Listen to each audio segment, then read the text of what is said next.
Bismillahirrahmanirrahim. Assalamualaikum warahmatullahi wabarakatuh. Shalom, Om Swastiastu, Namo Buddhaya, salam kebajikan dan salam sejahtera untuk kita semua. Yang terhormat, Profesor Dr. Haji Sutirna MPD selaku Dekan Fakultas Keguruan dan Ilmu Pendidikan Universitas Singapura Bangsa Karawang. Yang saya hormati Dr. Dori Lukman Hakim MPD selaku Koordinator Program Studi Pendidikan Matematika Fakultas Keguruan Universitas dan Ilmu Pendidikan Universitas Singapura Bangsa Karawang. Yang saya hormati Dr. Haji Dadang Munandar MPD selaku dosen pengampu mata kuliah Inovasi Pendidikan, dan yang saya banggakan seluruh rekan kelompok 3 serta seluruh peserta seminar Inovasi Pendidikan Kreatif, Kurikulum Revolusioner dengan Pendidikan Efektif dan Inovatif. Alhamdulillahirrabbilalamin, puji syukur marilah kita panjatkan kepada Allah Subhanahu wa Ta'ala, karena berkat limpahan rahmat serta hidayahnya kita semua diberikan kesempatan untuk hadir dalam opening ceremony Seminar Inovasi Pendidikan 2024 dengan keadaan sehat walafiat. Tak lupa sholawat serta salam semoga tercurah limpahkan kepada junjungan kita Nabi besar Muhammad Shallallahu Alaihi Wasallam beserta keluarga, para sahabatnya, dan kepada kita selaku umatnya yang selalu kita tunggu syafaatnya hingga akhir nanti. Sebelumnya, perkenalkan saya Lutfia Rizky selaku Master of Ceremony pada kegiatan Seminar Inovasi Pendidikan 2024 yang akan memandu jalani acara dari awal hingga akhir. Selanjutnya, saya akan membacakan susunan agenda acara pada hari ini. Yang pertama, pembukaan, dilanjutkan dengan pembacaan ayat suci Al-Quran, selanjutnya menyanyikan lagu Indonesia Raya dan Himna Unsika, dilanjutkan dengan laporan serta pembukaan acara oleh Ketua Pelaksana, selanjutnya pembacaan doa, dilanjutkan dengan pemaparan materi, selanjutnya dokumentasi, dan diakhiri oleh penutup. Memasuki acara yang pertama, yaitu pembukaan, marilah kita buka acara ini dengan bacaan basmalah bersama-sama. Bismillahirrahmanirrahim. Acara selanjutnya yaitu pembacaan ayat suci Al-Quran yang akan dipandu oleh Saudara Suwarto. Kepadanya dipersilahkan. Ya, terima kasih moderator ya. A'udzubillahi minasyaitonir rajim. Bismillahirrahmanirrahim. La yukallifullahu nafsan illa wus'aha. Ma kasabat wa 'alaiha ma kasabat. Rabbana la tu'akhizna in nasina aw akhtana. Rabbana wa la tahmil 'alaina isran kama hamaltahu 'alal ladzina min qablina. Rabbana wa la tuhammilna ma la taqata lana bih wa'fu anna waghfir lana warhamna anta maulana fansurna 'alal qawmil kafirin. Shadaqallahul adzim. Baik, terima kasih kepada Saudara Suwarto atas pembacaan ayat suci Al-Quran yang telah diaturkan. Selanjutnya, menyanyikan lagu kebangsaan Indonesia Raya dan Himna Unsika. Hadirin dimohon untuk mengikuti.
Baik, hadirin dimohon untuk kondusif kembali.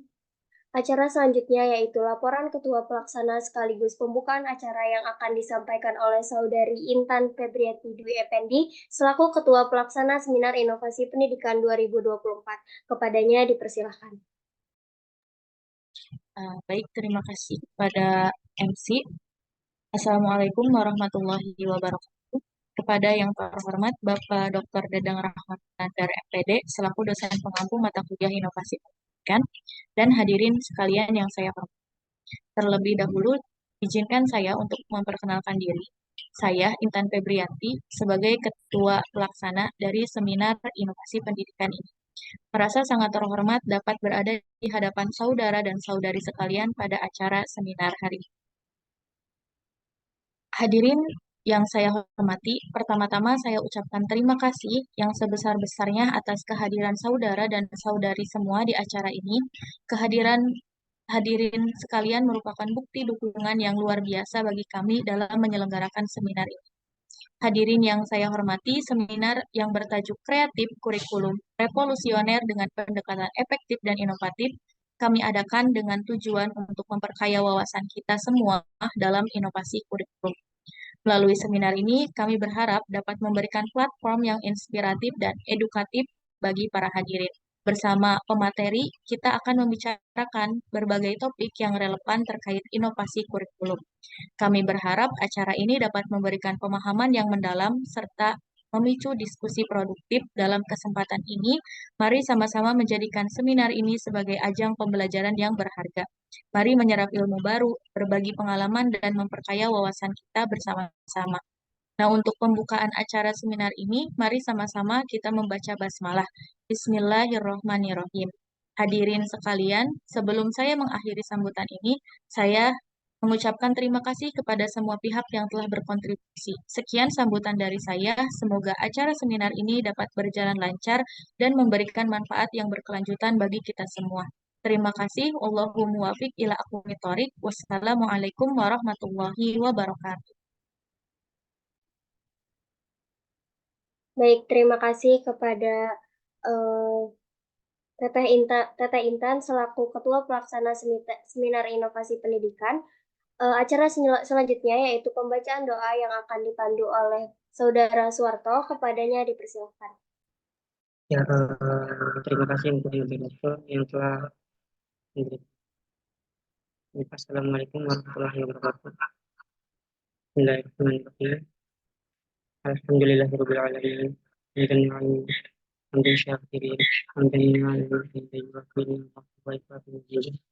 Ya Rabbal alamin, wa bidzalika wa bidzalika Allah pilih. Ya Tuhan yang Maha Kuasa, kami bersyukur atas kesempatan ini untuk berkumpul dalam acara seminar ini. Terima kasih atas berkat dan rahmat-Mu yang senantiasa mengiringi langkah-langkah kami.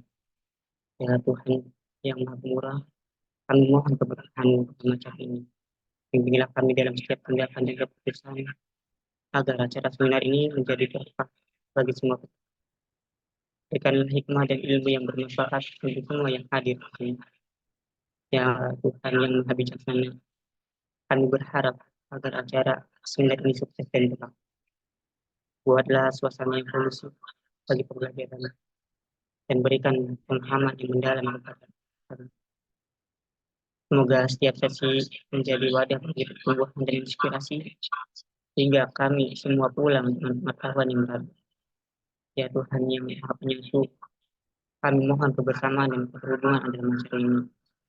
Bantu kami saling mendukung dan berbagi pengetahuan untuk menciptakan ikatan yang kuat di antara kami.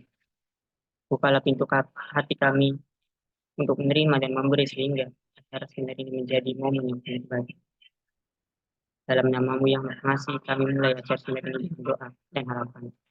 Terima kasih atas kehadiran-Mu di antara kami dan semoga acara ini menjadi hadiah keberkahan. Wassalamualaikum warahmatullahi wabarakatuh. Baik, terima kasih kepada Saudara Suwarto atas pembacaan doa yang telah diaturkan. Selesai sudah rangkaian opening ceremony kali ini, dilanjutkan ke acara inti yaitu pemaparan materi mengenai inovasi kurikulum yang akan disampaikan oleh Saudara Andromeda Yongjuansu selaku pemateri dan dipandu oleh Saudari Salum Canisa Salsabila selaku moderator. Nah, sebelum masuk ke materi nih, mau ngingetin ke Akang Teteh, jangan lupa untuk mengaktifkan fitur kameranya supaya materi yang disampaikan juga dapat tersampaikan dengan baik karena respon Akang Teteh melalui on-cam dari device-nya masing-masing. Baik, untuk mengefisienkan waktu, langsung saja kita masuk ke pemaparan materi yang akan dipandu oleh moderator. Kepadanya dipersilakan. Baik, terima kasih kepada MC acara atas kesempatannya. Assalamualaikum warahmatullahi wabarakatuh. Selamat pagi semuanya. Pertama-tama marilah kita panjatkan puji dan syukur kehadirat Tuhan Yang Maha Esa. Berkat limpahan kasih sayangnya kita dapat berkumpul dalam acara seminar inovasi pendidikan pada pagi hari ini. Saya ucapkan terima kasih kepada Bapak Dr. Haji Dadang Munandar MPD, serta narasumber dan juga para peserta seminar yang berbahagia. Izinkan saya, Salum Kanisa Salsabila, sebagai moderator akan memandu jalannya diskusi seminar kali ini dengan tema kreatif, kurikulum revolusioner dengan pendekatan efektif dan inovatif. Sebelum itu, saya ingin memperkenalkan narasumber kita, yaitu Kak Andromeda Yongjuansu, yang akan memaparkan materi pada seminar hari ini. Selamat pagi, Kak Andro.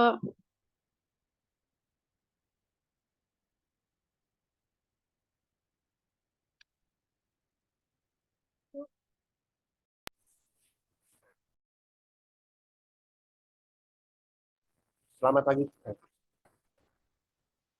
Gimana nih Kak kabarnya hari ini? Selamat pagi, Kak. Alhamdulillah kabar saya baik nih, Teh. Gimana kalau kabarnya, Teh? Alhamdulillah. Udah siap ya Kak untuk presentasi pada pagi hari ini? Ya, siap, Teh. Kalau boleh tahu nih Kak, judul materi yang akan Kakak presentasiin buat teman-teman peserta seminar hari ini itu apa Kak? Untuk presentasinya ini, pemaparannya, saya pengen ngambil 3 kurikulum nih inovasinya, yaitu kurikulum berbasis kompetensi, berbasis masyarakat, dan berbasis keterpaduan. Wah, sangat menarik ya teman-teman materinya. Mungkin sebelum masuk ke materi, agar diskusi kita hari ini berjalan dengan baik, izinkan saya menyampaikan beberapa aturan dalam seminar ini, yaitu narasumber akan diberi waktu 30 menit untuk menyampaikan materi, kemudian setelah penyampaian materi, peserta akan diberikan kesempatan untuk bertanya kepada narasumber dengan mengaktifkan tombol raise hand dan mikrofonnya, serta menyebutkan nama dan asal instansi. Oke, untuk mempersingkat waktu, langsung saja kepada Kak Andro, dipersilahkan. Baik, terima kasih atas izinnya untuk memberikan pemaparan materi. Oke, pertama-tama kita panjatkan bersyukur kehadirat Tuhan Yang Maha Esa karena kita dapat berkumpul di sini untuk melaksanakan seminar inovasi kreatif ini. Dengan kita pengen mencapai goals yaitu kurikulum revolusioner dengan pendekatan yang efektif dan inovatif. Efektif ini adalah ya ketika kita efektif untuk menentukan cara-cara dan inovatif adalah sebuah hal-hal baru yang mungkin bisa kita kembangkan. Baik, mungkin bisa dibantu untuk teteh operator untuk menampilkan presentasi PPT dari materi pada hari ini.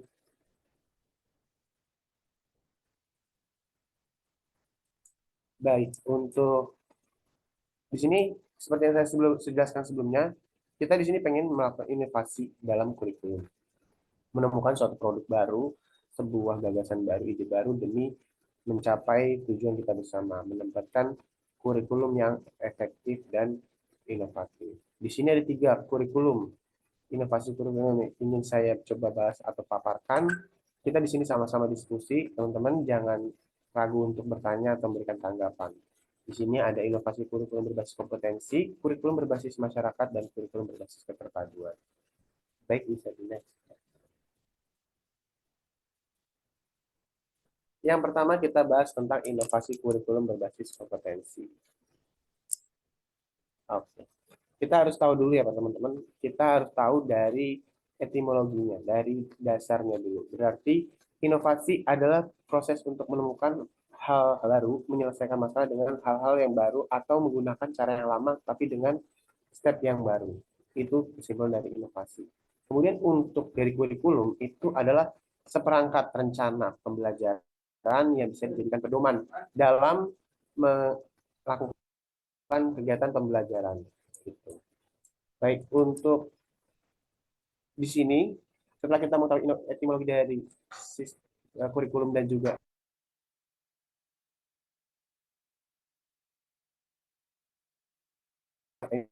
inovasi,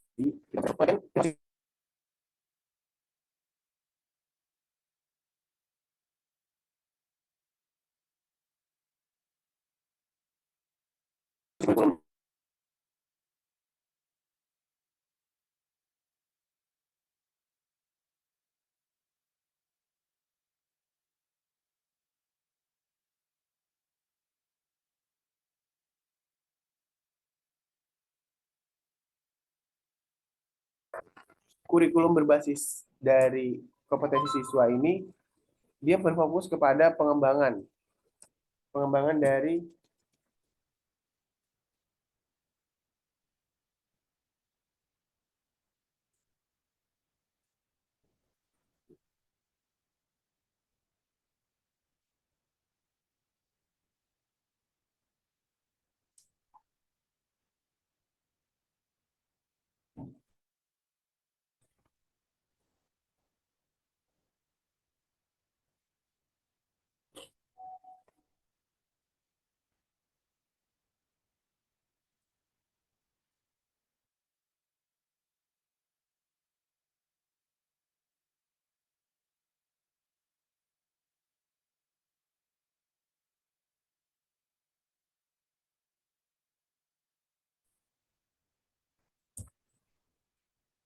baik, mohon maaf sebelumnya. Apakah suara saya terdengar, Teh? Terdengar, Kak. Oke. Mohon maaf tadi sedikit nge-lag tadi. Tadi sampai mana ya, Teh? Kalau boleh tahu. Sampai di sini, Kak, yang meliputi penilaian pengajaran. Oke, baik. Ini saya lanjutkan. Dia itu pengertiannya itu meliputi penilaian pengajaran dan pengembangan sumber daya pendidikan. Sumber daya pendidikan itu berasal dari siswa, kemudian dari sarana dan prasarana. Pokoknya semua aspek dalam pendidikan itu penilaian pengajaran dan pengembangannya itu termasuk dari pengertian dari kompetensi dari kurikulum yang berbasis kompetensi siswa. Dan fokus dari hasil yang diharapkan dari pengalaman belajar yang bermakna. Jadi benar-benar hasil dari rencana yang sudah kita konsepkan di awal dari kompetensinya itu. Jadi kita rumuskan kompetensinya yang mau dicapai, kemudian kita bikin step by step-nya, baru kita dapat bisa menyimpulkan apa pengalaman yang dapat siswa gitu. Dan mengakomodasi, berarti ini kita menyediakan sesuai dengan kemampuan kompetensi siswa. Karena kompetensi ini kan berbeda-beda ya siswa. Jadi sesuai dengan kebutuhan mereka. Jadi kita harus tahu juga, kita harus bisa analisis juga kebutuhan setiap siswa. Bisa langsung lanjut next slide.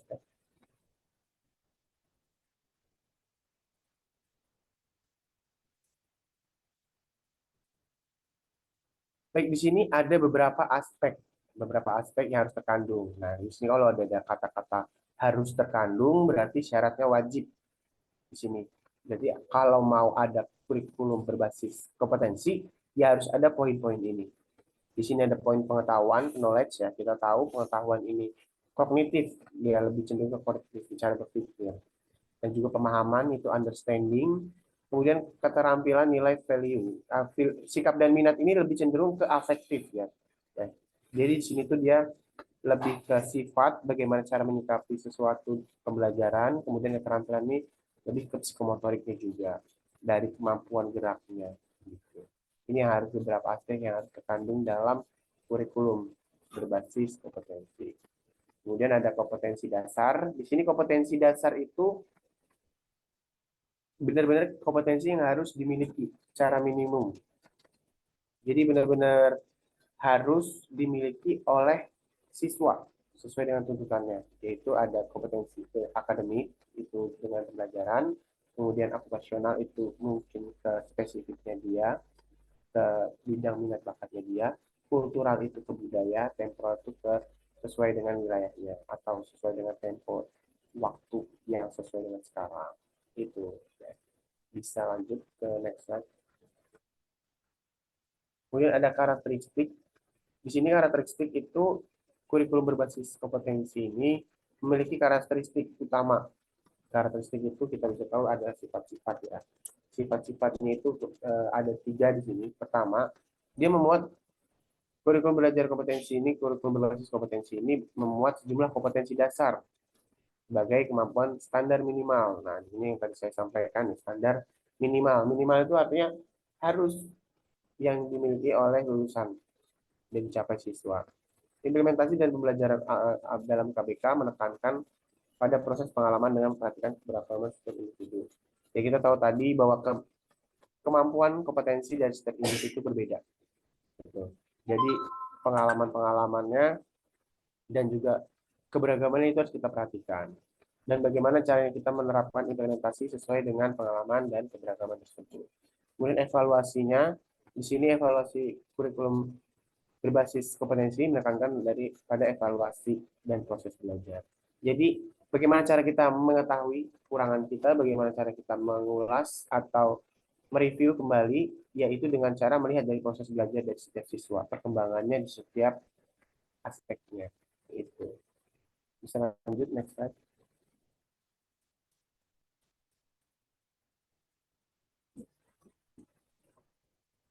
Baik, untuk pengembangan kurikulum, di sini kita juga ingin mengetahui perkembangannya bagaimana, kemudian cara mengembangkan bagaimana.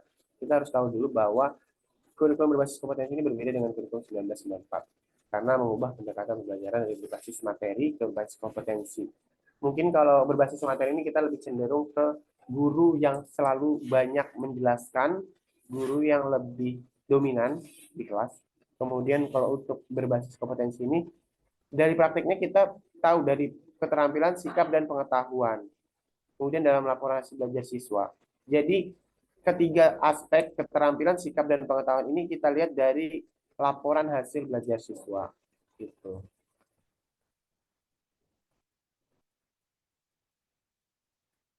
Kemudian yang kedua, yang coba saya paparkan adalah inovasi kurikulum berbasis masyarakat. Kurikulum berbasis wilayah yang menyesuaikan dengan pembelajaran kondisi lokal seperti alam, sosial, ekonomi, dan budaya di daerah siswa. Jadi siswa agar lebih terhubung dengan lingkungan sekitar, memahami budaya lokal dan peduli terhadap lingkungan hidup. Nah, di sini kurikulum yang berbasis masyarakat ini, dia lebih terfokus ke kondisi wilayah. Jadi baik dari kondisi geologis, kondisi sosial, ekonomi, kita lihat semua, kita analisis semua, kita coba kulik, kemudian kita sampaikan ke siswa. Kita jadikan pedoman saat kita belajar ke siswa. Jadi benar-benar acuannya ya dari kondisi lingkungan. Jadi bagaimana goals-nya itu nanti supaya siswa lebih terhubung dengan lingkungan sekitar. Mungkin bisa di next slide dulu. Nah, di sini ada tujuannya, yaitu yang pertama memperkenalkan siswa terhadap lingkungannya dan ikut melestarikan budaya termasuk kerajinan, keterampilan, dan nilainya ekonomi tinggi di daerah tersebut, membekali kemampuan dan keterampilan yang dapat menjadi bekal hidup mereka di masyarakat, membekali siswa agar bisa hidup mandiri. Nah, di sini kita bisa tahu ya bahwa jika kita terapkan atau kita analogikan, misalnya kita sekarang kan tinggal di Jawa Barat.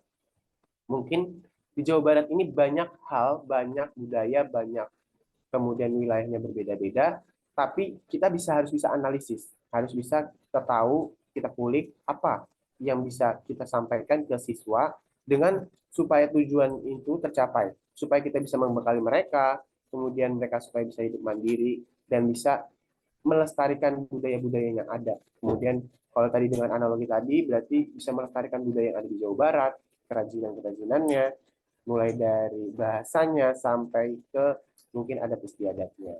Seperti itu. Kemudian ada karakteristik, karena tadi sifat-sifat kita juga bahas jadi kurikulum berbasis kompetensi. Sekarang di kurikulum berbasis masyarakat. Ini karakteristiknya pertama, pembelajaran berorientasi pada masyarakat dengan masyarakat bersumber pada buku teks. Nah, di sini bersumber pada buku teks ini berarti dari sumber-sumber yang valid. Jadi kita harus mengetahui materi ataupun hal-hal yang harus disampaikan itu benar-benar sumbernya terpercaya.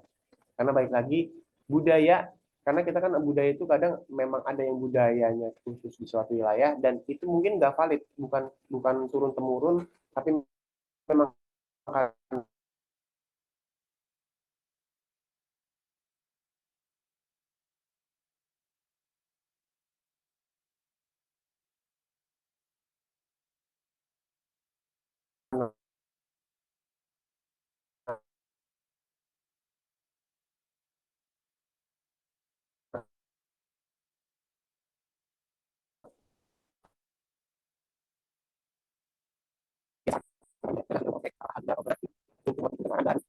kemudian ada strategi pembelajaran mengikuti karya wisata. Nah, ini lebih ke teknis-teknis yang bisa kita lakukan atau kita berikan kepada siswa.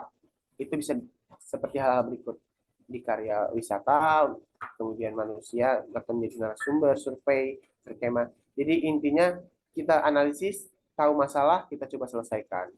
Itu yang dari strategi pembelajaran. Kita lanjut next slide. Kemudian untuk karakteristik materi pembelajarannya yang tadi sudah coba saya sampaikan, bahwa penjabarannya itu sesuai dengan tuntutan kewilayahan, tidak meluas dan tidak melebar. Dia itu spesifik, lebih menjurus ke suatu wilayah tertentu. Jadi nggak terlalu kita generalisir, tidak terlalu kita perumum, tapi benar-benar kita semakin spesifik.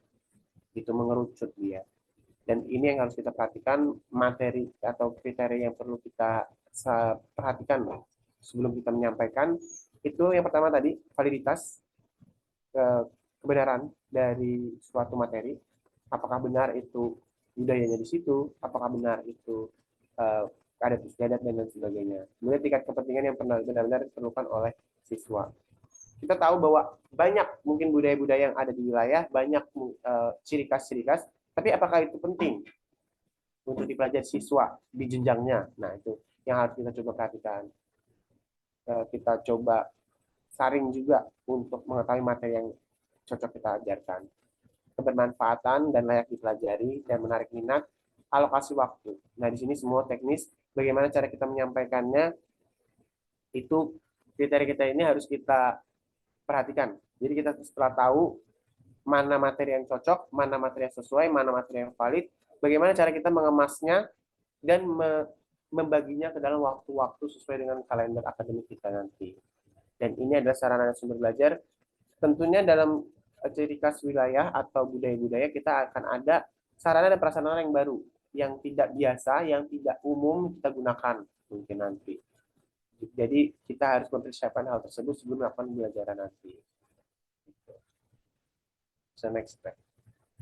Nah, kegiatan siswa dan guru dalam kurikulum berbasis masyarakat itu, guru berperan sebagai fasilitator. Guru berperan sebagai fasilitator artinya tidak terlalu banyak masuk ke dalam kegiatan siswa. Biarkan mereka eksplor dengan kegiatan di luarnya, biarkan mereka mengulik kegiatan di wilayah-wilayahnya.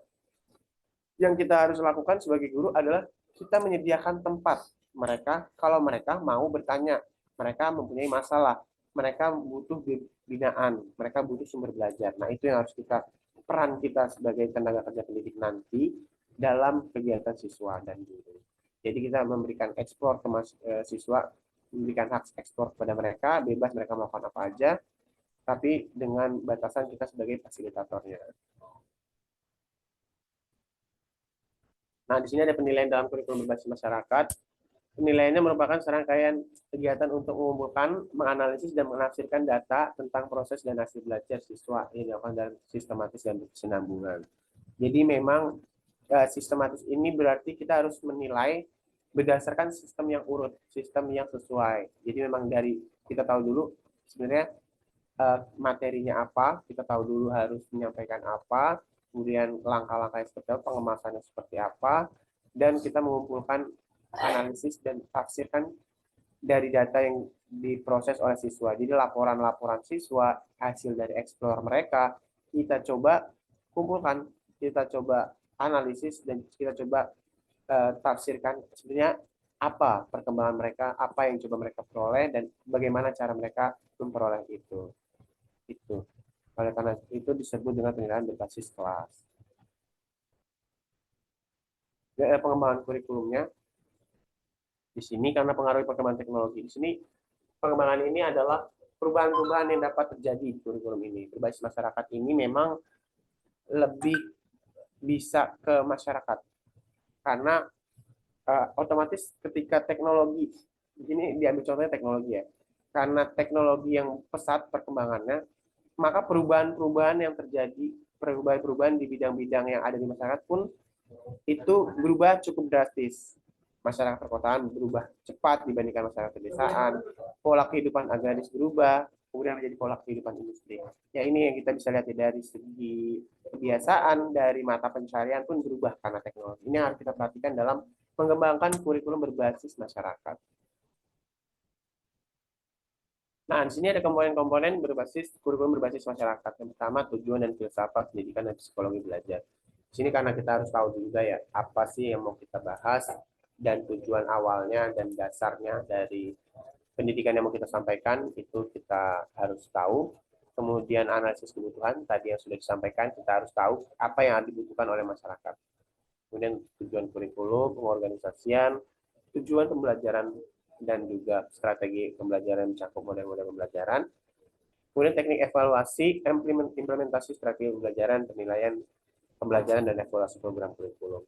Di sini kalau kita paham flow-nya ya, kita paham alirannya atau bagaimana caranya ini bekerja, komponen-komponen ini sebenarnya berkesinambungan satu sama lain. Komponen kan berarti artinya setiap part, setiap bagian yang harus kita ada di kurikulum berbasis masyarakat ini. Jadi pertama itu kita harus tahu landasannya, kita harus tahu latar belakangnya, kemudian kita harus tahu solusi atau goals-nya apa, dan bagaimana cara mencapainya.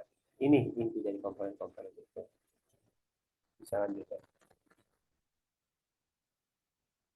Oke, mungkin yang terakhir, ada inovasi kurikulum berbasis keterpaduan.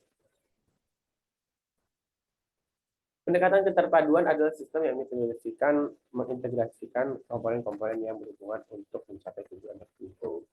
Nah, di sini keterpadu. Padu itu artinya kita mengintegrasikan. Mengintegrasikan itu menyelaraskan, menyatukan komponen-komponen yang berhubungan. Jadi mungkin sebelum itu memang dia berdiri sendiri-sendiri mungkin komponen-komponen ini. Tapi ketika kita menggunakan pendekatan ini, kita mencoba menyelaraskan. Jadi berkesinambungan satu sama lain, saling berkaitan satu sama lain. Kurikulum terpadu memberikan kesempatan belajar yang menyeluruh dengan kontrol bimbingan untuk mencapai tujuan kemampuan yang diharapkan. Jadi ini intinya dari kurikulum ini adalah masukkan proses dan produk secara seimbang. Jadi benar-benar terpadu, benar-benar selaras, benar-benar seimbang. Itu padu, padu itu. Proporsinya tepat. Gitu, bisa nih. Nah, di sini ada kompetensi-kompetensi untuk komponen-komponennya berbasis keterpaduan. Di sini ada komponen lulusan. Komponen lulusan ini lebih ke standar kompetensi lulusannya. Lebih ke mereka ini mau kita jadikan seperti apa lulusan-lulusannya. Jadi nanti kalau mungkin teman-teman jadi tenaga kerja pendidik, harus punya goals, pengen siswa-siswa yang teman-teman ajarkan itu seperti apa, ya ini komponen lulusan. Kemudian komponen metodenya, bagaimana teman-teman bisa menggiring atau bisa mengarahkan untuk peserta didik teman-teman nanti itu mencapai standar lulusan yang teman-teman pengen. Nah itu dan komponen evaluasinya juga, dan komponen balikan dan juga komponen masyarakat ini lebih ke cara kita untuk mengetahui apa yang kurang dari kita, apa yang kurang dari penyampaian kita.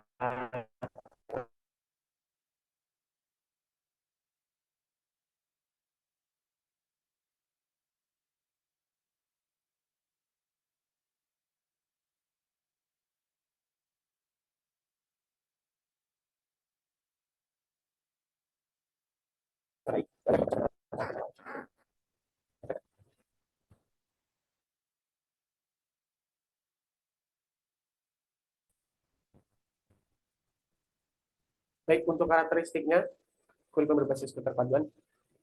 Yang pertama, filsafat berdasarkan filsafat pendidikan demokrasi Pancasila. Nah, ini pendidikannya ini dia punya landasannya itu udah ini ya, udah konkret, udah jelas dia, yaitu filsafat pendidikan demokrasi Pancasila. Kemudian berdasarkan psikologi belajar Gestalt dan field theory, kemudian berdasarkan landasan sosiologi dan sosiologi kultural. Kemudian berdasarkan kebutuhan, minat, dan tingkat perkembangan hubungan peserta didik, kemudian tunjang dengan semua mata pelajaran atau bidang studi yang ada. Nah, di sini kita harus tahu dulu landasan-landasannya atau penguatnya, di mana kurikulum berbasis keterpaduan ini berjalan. Kemudian kita tahu dari kebutuhan dan minat dari tingkat perkembangan pertumbuhan peserta didik, dan kita sebagai tenaga kerja pendidik nanti harus menyediakan, menunjang semuanya itu ke mata pelajaran atau bidang studi yang ada. Gitu. Kemudian untuk pengembangan materi kurikulum berbasis keterpaduan ini, kita berangkat dari bentuknya, untuk umumnya yaitu dilaksanakan dalam bentuk pelajaran, seperti unit teaching. Kemudian rencana umum yang dimaksudkan adalah ketika organisasi kurikulum yang berpusat pada bidang masalah, ide, core atau tema tertentu yang digunakan untuk melaksanakan suatu pengajaran unit. Dengan kata lain, research unitnya adalah unit-unit yang telah siap dibuat dan disusun secara umum, lengkap dengan luas, dan merupakan reservoir bagi pengembangan pelajaran unit. Jadi benar-benar kita merancangkan, jadi kita benar-benar bagaimana kita sebagai tenaga kerja pendidik itu benar-benar mengatur proporsi yang sesuai tadi dengan tiga proses tadi, yaitu masukan, proses, dan output. Itu yang coba kita mau sesuaikan, kita mau cari gagasannya itu kayak gimana, kemudian kita capai dengan cara-cara yang efektif dan efisien. Itu dari pengembangan berbasis keterpaduan. Baik, mungkin tadi sudah dipaparkan 3 inovasi dari kurikulum, ya, tentang pertama tentang kompetensi, kemudian masyarakat, dan yang terakhir keterpaduan. Kita sudah bahas tadi dari pengertiannya mungkin, terus aspek-aspek yang teman-teman bisa perhatikan sebelum nanti merumuskan atau mencoba menerapkan kurikulum yang inovatif sesuai dengan tema kita yang revolusioner, yang revolusioner dengan pendekatan yang inovatif dan kreatif, inovatif dan efektif. Nah, itu yang coba saya paparkan. Kurang lebihnya mohon maaf, saya serahkan kembali ke Teh Shalom. Baik, terima kasih kepada Kak Andro atas materi yang telah disampaikan. Sesi selanjutnya adalah sesi tanya jawab. Untuk teman-teman peserta yang berperan aktif dalam diskusi seminar hari ini, akan ada hadiah menarik yang menanti. Jadi kepada para peserta yang ingin bertanya, boleh diaktifkan tombol raise hand-nya terlebih dahulu.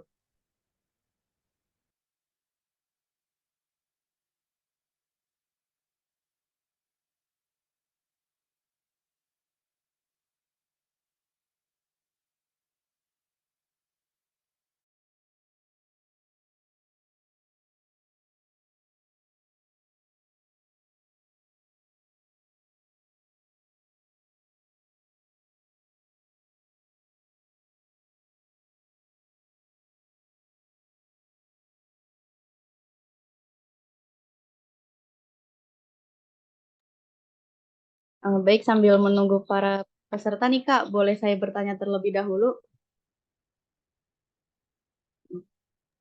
Boleh Teh, silakan Teh. Iya, izin bertanya ya Kak. Dari ketiga inovasi kurikulum yang sudah Kak Andro jelaskan sebelumnya, apakah ada perbedaan utama antara kurikulum berbasis kompetensi, kurikulum berbasis masyarakat, dan kurikulum berbasis keterpaduan? Oke, baik, menarik sekali pertanyaan ini. Perbedaannya utama ya. Perbedaannya itu sebenarnya ya, kalau kita tarik dulu dari belakang, dari awal dulu. Itu pertama kurikulum. Kurikulum kan memang seperangkat rencana pembelajaran, rencana yang bisa jadi pedoman dalam kegiatan pembelajaran selama periode. Nah, itu untuk kurikulum. Jadi karena memang mereka ini memang tiga-tiganya kurikulum, ya tidak ada hal-hal yang begitu besar sekali, tapi memang yang harus kita perhatikan adalah step by step-nya. Tadi kalau kita coba simpulkan ya dari setiap kurikulum. Yang pertama dari kurikulum kompetensi, mungkin tujuannya sama semuanya supaya mereka atau peserta didik nanti bisa mengetahui, bisa memahami rencana-rencana atau hal-hal yang sebenarnya kita pengen jadikan goals. Kita stepnya kayak gitu, dan cara memperolehnya, cara kita mencapai goalsnya itu mungkin di setiap kurikulumnya berbeda. Kalau ditanya perbedaannya, tadi kurikulum kompetensi kita melihat dari proses mereka dalam melakukan proses belajar, dari kognitifnya, dari afektifnya, dan juga psikomotoriknya. Tapi ketika dari masyarakat, bagaimana cara mereka berbaur di lingkungan masyarakat, memberikan laporan, penyelesaian masalah, pola berpikir yang kritis, dan uh, menyesuaikan diri dengan lingkungan sekitar, adaptasinya. Kemudian untuk yang keterpaduan, kita fokus ke tadi 3 proses tadi, yaitu masukan, kemudian proses, dan juga output. Nah, itu jadi kalau ditanya perbedaan besar teh, itu dia ke step-stepnya untuk memperoleh goals-nya. Tapi kalau goals-nya memang berbeda, ada perbedaan tiga-tiganya, tapi yang paling besarnya yaitu langkah-langkah dalam mencapai goals-nya. Itu teh. Baik, cukup jelas Kak. Terima kasih atas jawabannya. Mungkin karena belum ada peserta yang ingin bertanya, kita tunggu selama 2 menit ya.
Iya, baik karena tidak ada dari peserta yang ingin bertanya.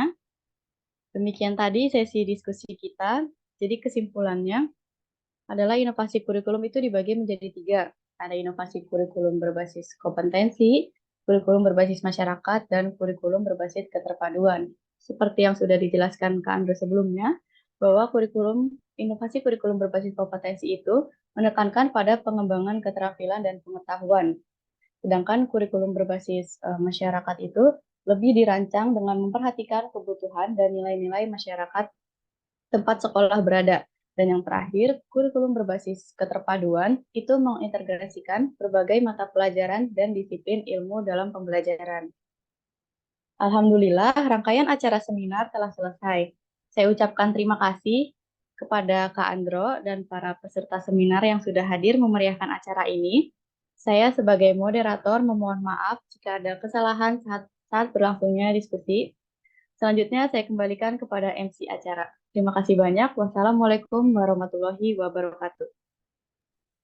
Baik, terima kasih kepada moderator yang telah memandu jalannya pemaparan materi, dan terima kasih kepada pemateri yang luar biasa telah memaparkan materinya dengan sangat jelas dan sangat rinci, sehingga pada hari ini kita semua mendapatkan ilmu baru, informasi baru, serta pengetahuan baru yang tentunya akan bermanfaat untuk kita semua.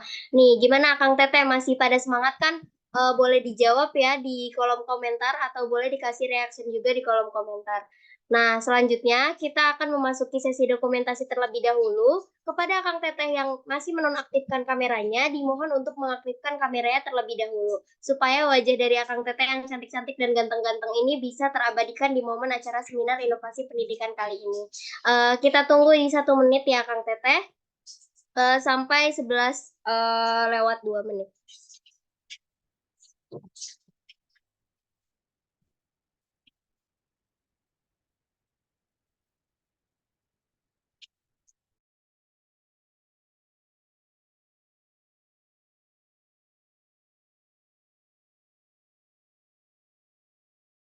Ya, diingatkan kembali kepada Kang Teteh yang sekiranya bisa mengaktifkan kameranya, boleh diaktifkan kameranya nih ya Kang Teteh.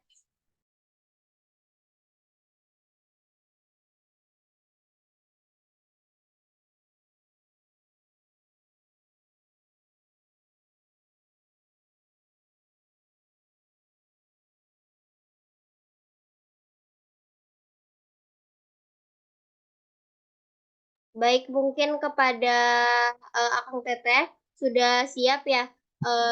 Kepada panitia boleh minta tolong di SS, bisa saya pandu. 1, 2, 3. Sekali lagi ya. 1, 2, 3. Nah, terima kasih kepada Akang Teteh semuanya. Jangan lupa juga untuk screenshot kegiatan kali ini untuk absensi. Tidak terasa kita sudah di penghujung acara yang menandakan bahwa acara ini telah berakhir. Terima kasih kepada pemateri yang telah hadir dan memberikan ilmunya bagi kita semua. Terima kasih juga kepada seluruh peserta yang telah mengikuti kegiatan seminar kali ini dari awal hingga akhir. Dan tak lupa kami ucapkan terima kasih kepada seluruh panitia seminar inovasi pendidikan yang telah membantu acara pada hari ini. Saya selaku Master of Ceremony mohon pamit undur diri dan mohon maaf sebesar-besarnya jika dalam memandu acara ini terdapat kesalahan baik disengaja maupun tidak. Sekali lagi terima kasih kepada seluruh peserta yang hadir dan jangan lupa melakukan presensi pada link yang tersedia di link komentar yang akan dibagikan oleh panitia. Selanjutnya saya akan tutup dengan salam. Wassalamualaikum warahmatullahi wabarakatuh.